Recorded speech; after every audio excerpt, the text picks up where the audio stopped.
Well, it's so great to have you. And your question caught my eye because I think it's something that a lot of people struggle with.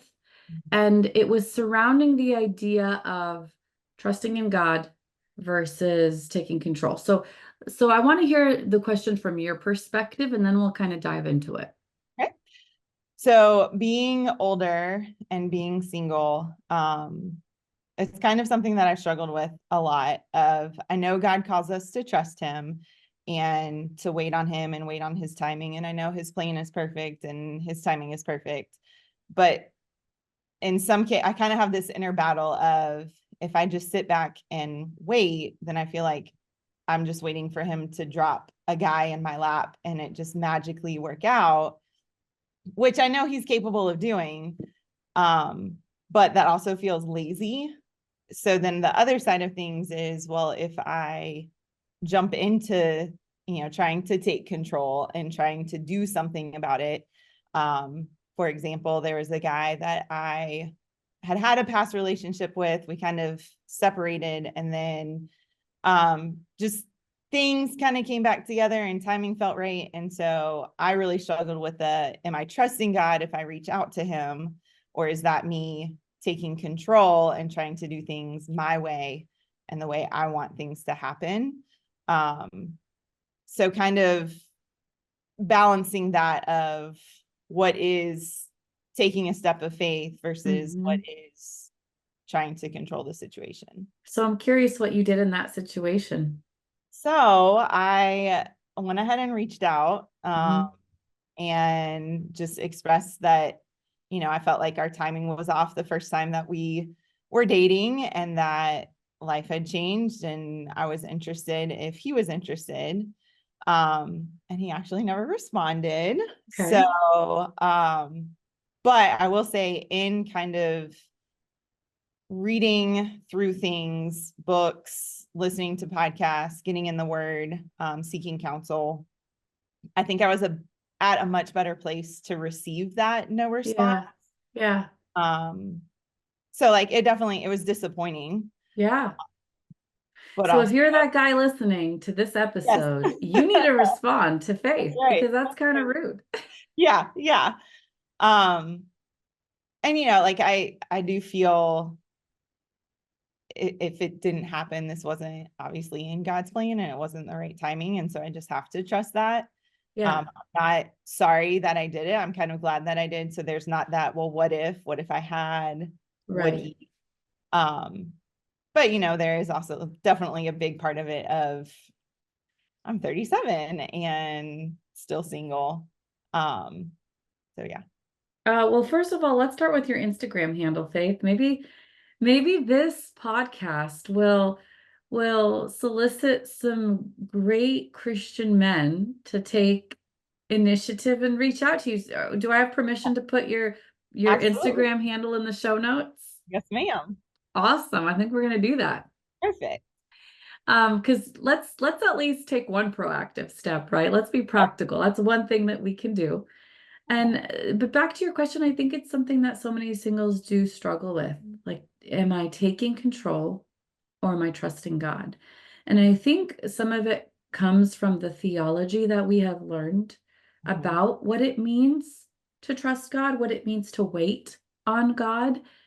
And I believe so many of us have this perspective that trusting God means that we sit around and wait passively, Yes. that we just kind of twiddle our thumbs and ignore whatever it is that we want and just focus on everything else Mhm. and hope that in God's time, in God's way, we get married. But what's interesting is we often only have that mentality about marriage and dating, Mhm. right? We don't really have that mentality about a job, our Mhm. careers, our education, buying a house. Mhm. If you were to come to me for advice on, hey, Deb, I want to buy a house. What's your perspective on it? What should I do? Is there anything I need to do? I would not say, I think you should just wait on the Lord for this one. Just Mhm. wait on God and trust. I would say, here's some practical advice, Mhm. look at the mortgage rates and start saving up money for a down payment and start shopping around and looking at what you like and what you don't like and see what's in your budget. And we would come up with a plan. Mhm. But unfortunately, and maybe a little bit more unfortunately for the church, we often don't have that approach to singles. Right. It's like instead of offering you a practical plan or some solutions, I encourage you to wait on the Lord. Mhm. And waiting on the Lord and taking action are not mutually exclusive.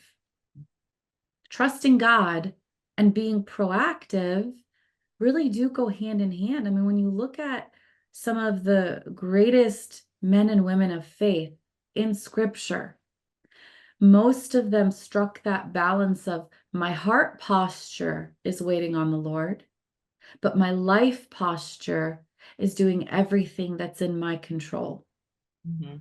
for Him. Mhm. And so I think that's the balance that we need to strike is in your life posture, being able to do everything that is in your control, but in your heart posture, trusting God with everything that's not in your control.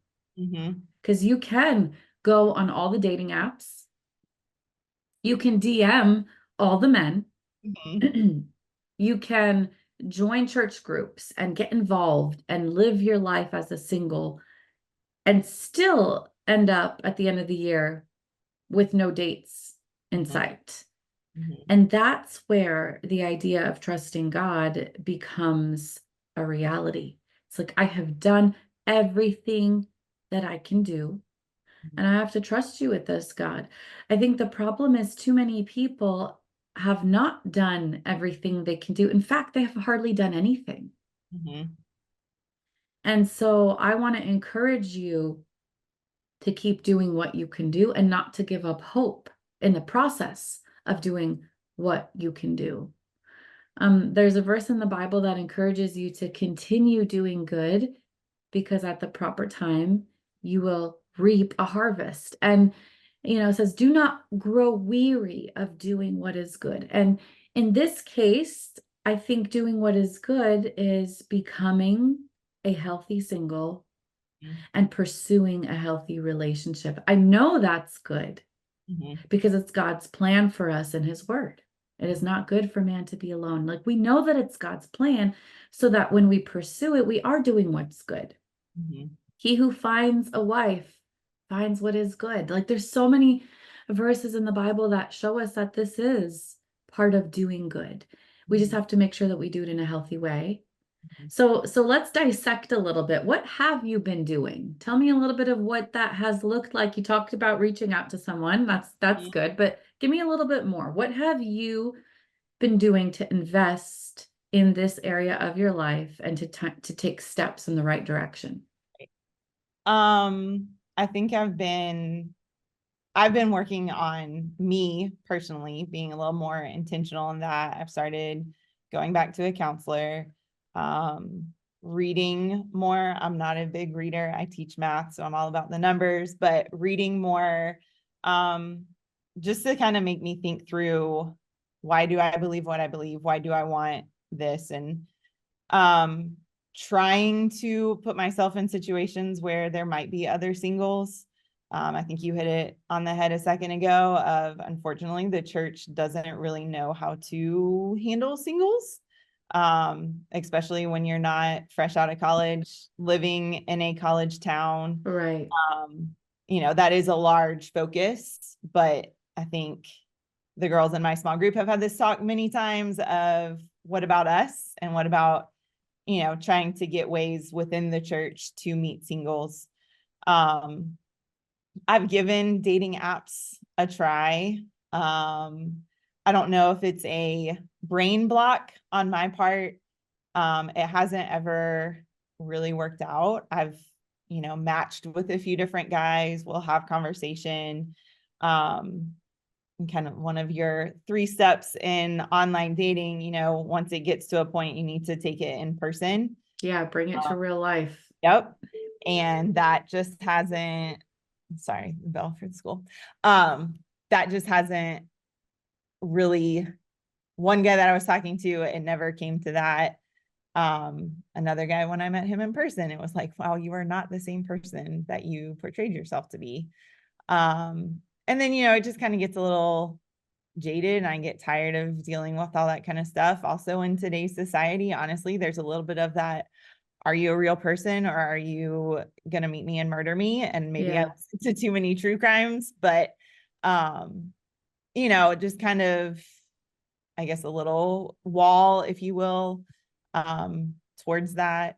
I think it also kind of turns into not a competition or a game, but almost a competition or a game of, well, how many, in my friend group, how many people have you matched with? Well, have you talked to this person? How many people and it just kind of, I don't have time for that. And I know that sounds bad, but it's not a competition. I want to Yeah. find my one right. And if it takes 25 guys, or if it takes one guy, then like it's worth it to me. But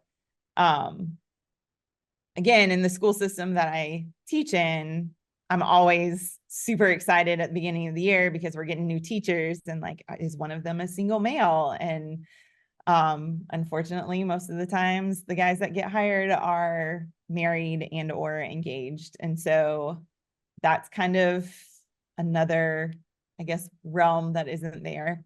Yeah. And I love I've thought about, should I move somewhere? Should I try to get myself in an area where there would be more singles? But I love my job, and I love my life. It's not, I think at one point a few years ago, I wanted to get married so that I could be happy, but now I'm happy and I just want to share that happiness and that joy with somebody. Yeah. So yeah, so I guess I've done more for me and growing Yeah. me, learning how to love myself, learning how to,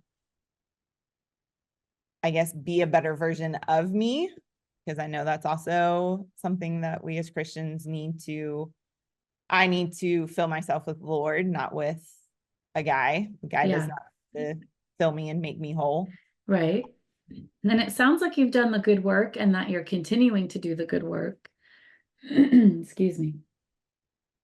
That you're continuing to do the good work of internal healing Mhm. and perspective shifting and all of that. I love all that. You told me before we got on air that you read True Love Dates and you're just trying to get healthy from the inside out. You've read Reset, and you said you're back in counseling. So all of these things are so good. I think the area I want to challenge you in that I'm hearing is some resistance Mhm. to one of the primary ways that you could potentially meet somebody, which is the world of online, because you're already involved in church. You're doing what you can to connect with singles in the way that you can in your real life.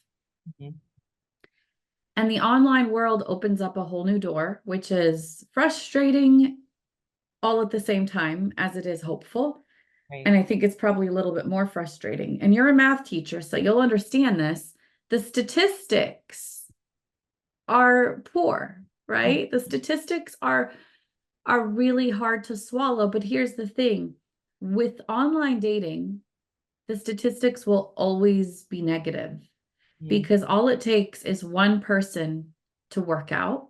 Mhm. And to get to that one person, there's usually a train of people that did not work out.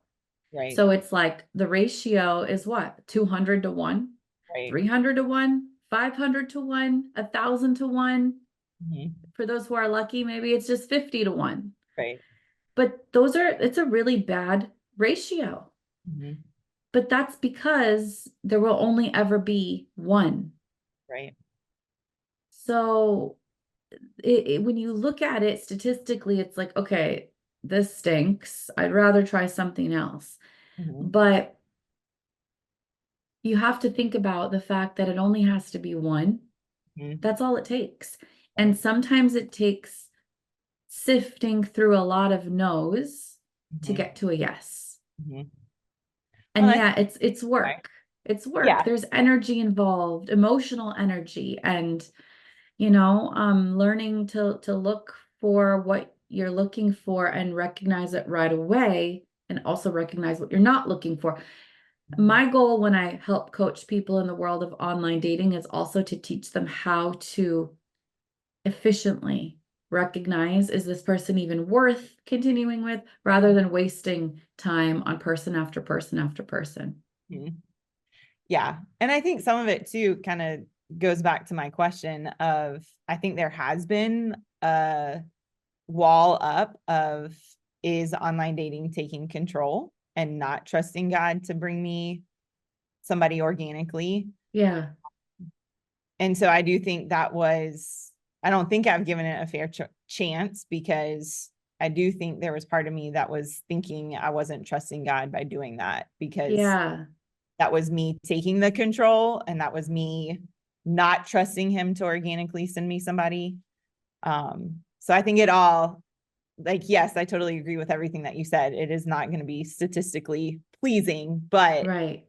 But it doesn't have to be. right, And God's will is usually never statistically pleasing. right. Yeah. Like, what are the odds that the Red Sea is going to part? Mm-hmm. What are the odds that a virgin is going to have a baby? Mm-hmm. Like, God's will for us is never statistically pleasing, but that's what makes it God's will. Mm-hmm. It's like, okay, only you could have done that. Mm-hmm.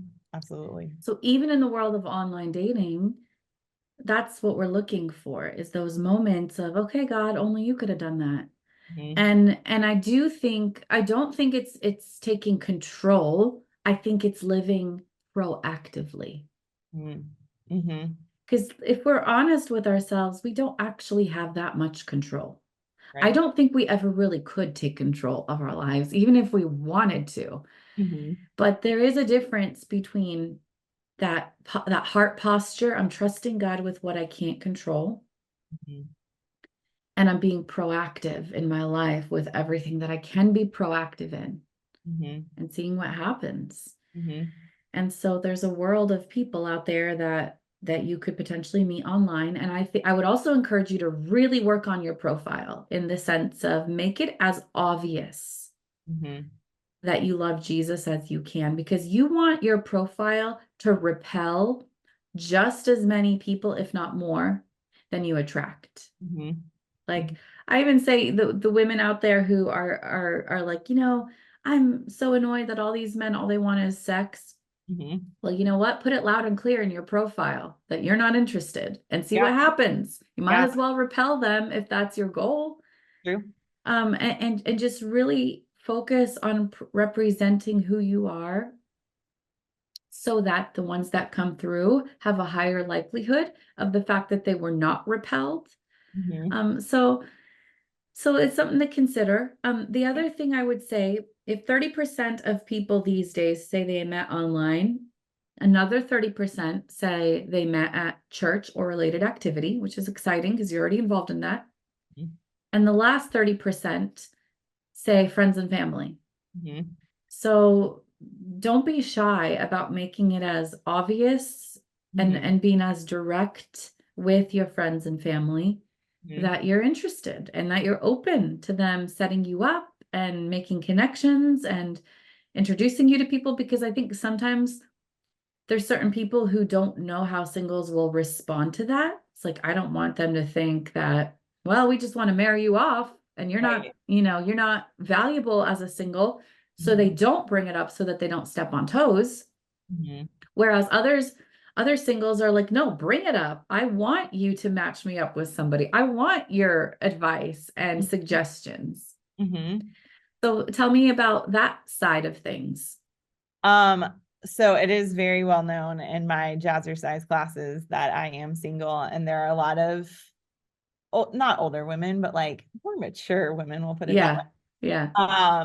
that are my mamas, and they want me to be married. And so they're like, we're looking for you, we're trying, we're searching, we're doing all this. So I definitely, like, I have made that known. Most of my other friend groups are either married or also single. Um, and so I have made it known that, in family and in friend circles, that if anybody knows anybody, the frustrating thing is most of the responses I get is, oh, well, my husband doesn't have many friends, or, oh, well, the only guys that I know are married. And Yeah. so, Yeah. So it sounds to me like the biggest door right now mhm, is the door that you've been hesitating to walk through, mhm, which is the world of online dating. And when I say online, I'm not just talking only apps. There's online groups on Instagram, mhm, there's Facebook groups, there's singles events like I do, all kinds of online things, online opportunities. mhm, And I would focus on that. And I mhm, would even set yourself a goal. Like when you're trying to become a teacher or keeping up your certification, you have to have a certain number of education hours. And there's all these goals to keep up with your career. I would set goals for your dating life, maybe something as simple as meet one new person a week or connect with one new person a week. So maybe messaging someone back and forth on a dating app would be one new connection a week. mhm, And set a goal for yourself, because if we're back to the statistics game, mhm.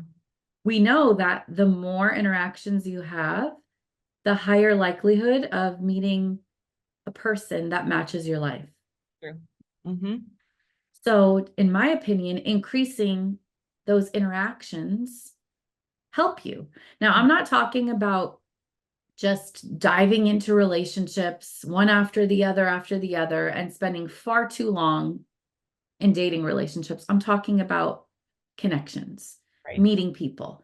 Is this Mhm, person likely to be somebody that I could be friends with? Is this person likely to be somebody that I could connect with mhm, spiritually, mentally, physically, emotionally? And making those decisions quickly mhm. and then moving on, putting them in the yes category or the no category, and not prolonging it. And I really believe the more you know yourself, the easier it is to know whether or not someone matches your life. Right. You can figure that out much faster. If it takes somebody a really long time to know, is this person good for me or not? Then they don't know themselves well enough, because you should be able to get in there, and it's like putting together a puzzle. When you know your shape Mhm, and you know your colors, you don't just have to jam every piece by trial and error to try and see if it fits.